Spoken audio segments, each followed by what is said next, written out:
इस संसार में सबसे बड़ा पाप क्या है? कोई कहेगा असत्य, कोई कहेगा छल, तो कोई कहेगा लालच।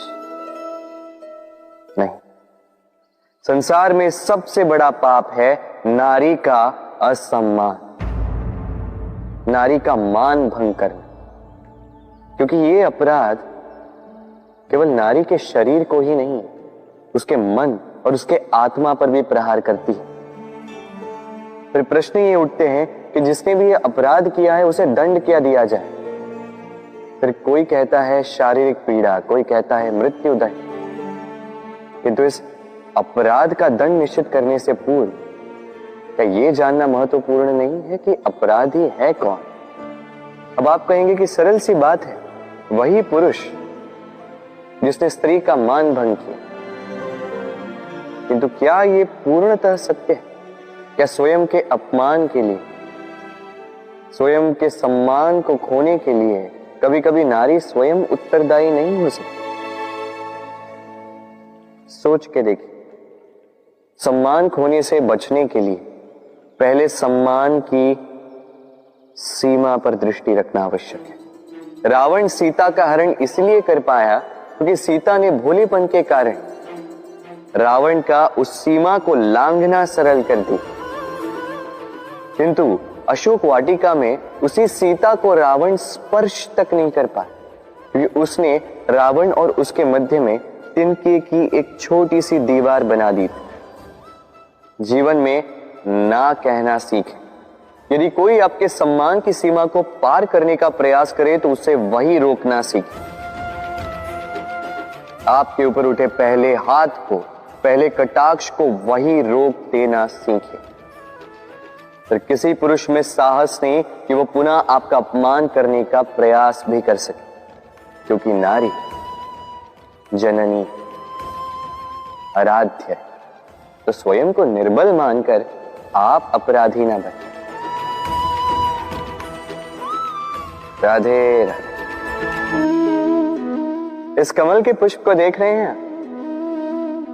इसकी एक विशेष बात है, जल स्तर कितना भी बढ़ जाए ये पुष्प सदैव जल सतह के ऊपर ही रहेगा। और इसका कारण है इसकी ये नाल। जैसे जैसे जल स्तर बढ़ता है वैसे वैसे ये नाल भी बढ़ती और इस पुष्प को जल सतह के ऊपर रखती। किंतु जब जल स्तर घटता है ये नाल घट नहीं पाती और फिर स्वयं के साथ ही इस पुष्प का भी विनाश कर देती। मनुष्य के साथ भी यही होता है। जैसे जैसे मनुष्य समृद्ध होता जाता है वैसे वैसे उसका जीवन स्तर बढ़ता जाता है, उसकी अपेक्षाएं, उसकी आवश्यकताएं बढ़ती जाती। किंतु जब संपन्नता घटने लगी उसकी आवश्यकताएं कम नहीं हो पाती और फिर इसी कमल की भांति मनुष्य भी टूट जाता है। तो फिर क्या करें? क्या किया जाए इस परिस्थिति में? जीवन स्तर बढ़ाना छोड़ दे? कदापि नहीं। किंतु जीवन स्तर बढ़ाने के साथ साथ ही अपनी आत्मशक्ति को सुदृढ़ करें। संकट का समय आने पर आप अपना जीवन कैसे व्यतीत करेंगे इसका अभ्यास करें, क्योंकि जीवन स्तर और जल स्तर तो घटते बढ़ते रहेंगे। ये आप पर निर्भर करता है कि आप इन दोनों के बीच का तालमेल कैसे सुनिश्चित करते हैं। राधे राधे। इस हीरे को देख रहे हैं आप? लाखों करोड़ों वर्षों तक धरती के गर्भ में रहने के पश्चात ये इतना कठोर बनता है। किंतु जब खान से निकाला जाता है कोयले की ही भांति होता है, श्वेत, कठोर, निस्तेज। किंतु जब इसे तराशा जाता है तब इसे तेज प्राप्त होता है और तब ये अपना मूल्य बढ़ाता है। संसार में मनुष्य के साथ भी यही होता है।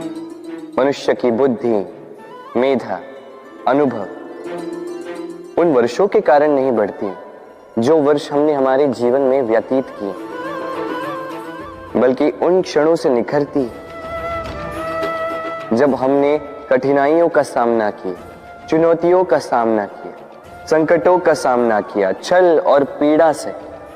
इसलिए यदि आपके जीवन में आपके सामने संकट आए, चुनौतियां आए, पीड़ा आए, तो उसे भयभीत मत होइएगा, उसका स्वागत कीजिए, क्योंकि यही परिस्थितियां आपको वो अनुभव देगी जो आपको प्रबुद्ध करे। राधे राधे। प्रकृति ने हर जीव में एक भाव भरा है ताकि वो निश्चल ना रहे, कुछ न कुछ कर्म करता रहे, और वो भाव है भूख। संसार में हर जीव, हर पशु, पक्षी, प्राणी परिश्रम करता रहता है अपनी इस भूख को मिटाने के लिए। परंतु क्या अन्य जीवों की भांति मनुष्य की भूख भी पेट तक ही सीमित रहती? तन की भूख मिटाते मिटाते कब ये भूख मन और माया की तृष्णा में बदल जाती है पता ही नहीं चलता। और अधिकतर ये तृष्णा धन संग्रहित करने तक ही रह जाती। अपना जीवन जीना छोड़कर किसके लिए ये धन संग्रहित कर रहे हैं? आने वाली पीढ़ी के लिए। बड़ी विचित्र बात है। अपना जीवन जीना छोड़कर धन संग्रहित करते करते अपने जीवन का सुख भी मिटा रहे हैं और आने वाली पीढ़ी को कर्म करने से भी बाधित करते। पूत कपूत तो क्यों धन संचय, पूत सपूत तो क्यों धन संचय। अपनी संतान को संस्कार दीजिए, धन नहीं।